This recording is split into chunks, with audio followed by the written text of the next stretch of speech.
Youth നല്ലൊരു തമിഴ് സിനിമയാണ്. ഒരു +2 പയ്യൻ, നല്ല ഉഴപ്പൻ പയ്യനാണ്, പരീക്ഷയ്ക്കൊക്കെ തോറ്റുപോയ പയ്യനാണ്. അവൻ്റെ ക്ലാസ്സിലെ ഏറ്റവും നന്നായി പഠിക്കുന്ന പെൺകുട്ടിയോട് ഇവന് സ്നേഹം. ഇവനത് തുറന്നു പറയുന്നു. അപ്പോൾ അവൾ പറയും, എനിക്ക് സ്വപ്നങ്ങളുണ്ട്, നിനക്കതൊന്നുമില്ല, നീ പരീക്ഷയ്ക്ക് പോലും തോറ്റുപോയി, നീ +2 പാസ് എന്നിട്ട് ആലോചിക്കാം. അവൻ +2ന് നന്നായി പഠിക്കുന്നു, പാസ്സായെന്ന് മാത്രമല്ല 9ാമത്തെ റാങ്ക് കിട്ടുന്നു. അപ്പോൾ അവൾ പറയും, എനിക്ക് നിന്നെ ഇഷ്ടമാണ്, എനിക്ക് വേണ്ടി നീ ഇത്രയും കഷ്ടപ്പെട്ട് പഠിച്ച് റാങ്ക് വാങ്ങിച്ചില്ലേ. അപ്പോൾ അവൻ പറഞ്ഞു, നിനക്ക് വേണ്ടിയല്ല ഞാൻ പഠിച്ചത്, എൻ്റെ അപ്പന് വേണ്ടിയാണ്. ഒരു ദിവസം അപ്പം വീട്ടിൽ കയറി വരുമ്പോൾ അപ്പം ഇത്തിരി കഴിച്ചിട്ടുണ്ടായിരുന്നു. അപ്പം പറഞ്ഞു, എടാ 5 വർഷങ്ങൾക്ക് ശേഷമാണ് നിന്നെ ഞങ്ങൾക്ക് കിട്ടിയത്. എൻ്റെ വീട്ടിലും എൻ്റെ നാട്ടിലും ഞാൻ തോറ്റവനാണ്, ഞാൻ ഒരിക്കലും നന്നാവില്ലെന്ന് അവർ പറഞ്ഞത്.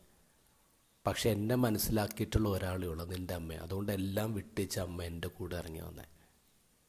അമ്മയാണ് എന്നെ ഇന്നൊരു ബേക്കറി മുതലാളിയാക്കിയത്. പക്ഷെ എന്നിട്ടും ആളുകൾ എന്നെ അക്സെപ്റ്റ് ചെയ്തിട്ടില്ല, കാരണം എനിക്ക് അറിവില്ല, വിദ്യാഭ്യാസമില്ല. അതുകൊണ്ട് തന്നെയാണ് എനിക്കുണ്ടായ ഗതികേട് നിനക്കുണ്ടാവാതിരിക്കുന്നുണ്ട് പഠിക്കുമെന്ന് പറയുന്നത്. ഇഷ്ടമില്ലാത്തതുകൊണ്ടല്ല, നീയും നിൻ്റെ അമ്മയും മാത്രമാണ് എൻ്റെ ലോകം. മകൻ അപ്പനെ കെട്ടിപ്പിടിച്ച് കുറേ കരയുന്നുണ്ട്. അപ്പനാണ് അവനെ ജയിപ്പിക്കുന്നത്.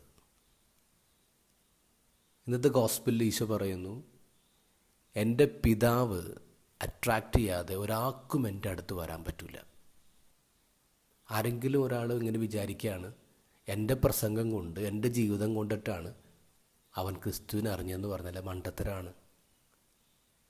ക്രിസ്തുവിനെ അറിയുന്നത് അത് അപ്പൻ അട്രാക്റ്റ് ചെയ്യുന്നത് മാത്രമാണ്, നമ്മുടെ ആരുടെയും കഴിവുകൊണ്ടൊന്നുമല്ല.